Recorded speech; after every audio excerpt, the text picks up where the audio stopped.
Hey guys, what's up? I'm going to show you a few tips for the Kimura from the guard. This is my lovely assistant, Chad Hardy. Let's get started. All right.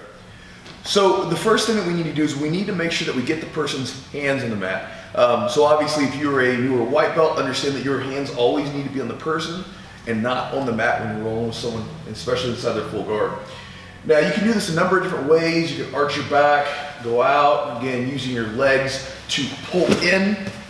You can go on the inside, do the same thing, again arch your back a little bit and then pull in with your legs.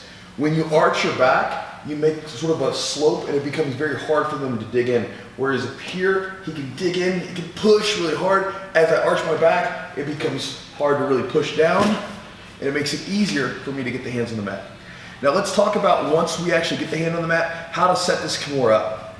The first thing, when we grab, we want to grab the wrist.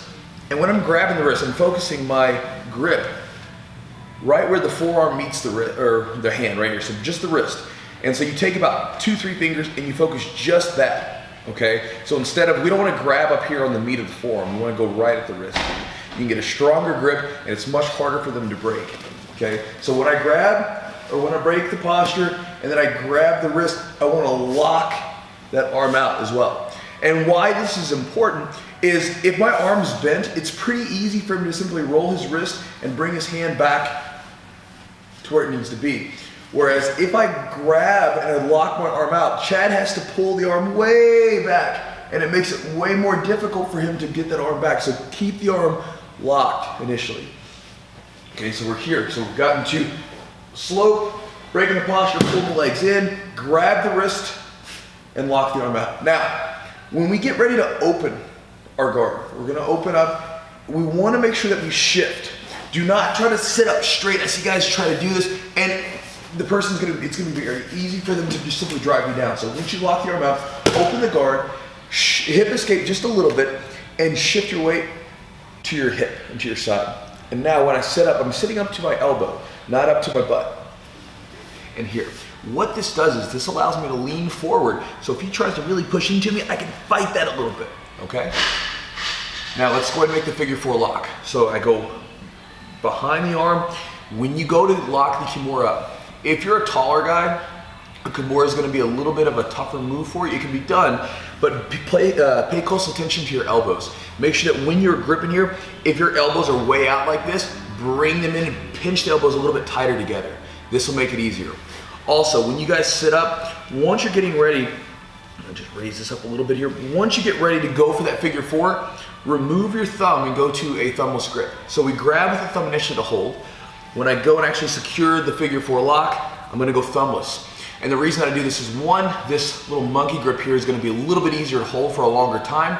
And then 2, if the person starts to move their hand around a little bit, a lot of times it can hurt your wrist or your thumb, so it'll just save your thumb from getting messed up. So we've got a figure 4 lock here. Again, if you have trouble securing it with your hands, bring your elbows closer together. The closer together your elbows are, the stronger this figure 4 lock's gonna be, okay? And then from there, it's probably what you guys have been shown before in the gym, where you scoot out, turn towards the person, and then finish the lock.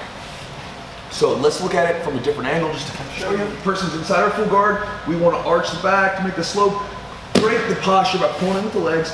When you grab the wrist, not the forearm, lock the arm out. When you open your guard, hip escape just a little bit, make some space between you and your opponent, and then sit up to your side. And notice right now I'm sitting up on my hip, okay, like right on the side of my butt. From here, go around, make your figure 4 lock. Make sure you switch to that thumbless grip, pinching your elbows in tight. I'm going here. And even like this, guys, when we finish, right, look how important it is. The further out my elbows are, the weaker this is. So keep your elbows in tight. And then again, when you finish, guys, we're all the way on our side. It's our whole body turning in so that it's the whole body. So this way, when you turn like that with the elbows in, it's tight to your body, it becomes your whole body against their shoulder, and it makes it much easier to secure and finish. So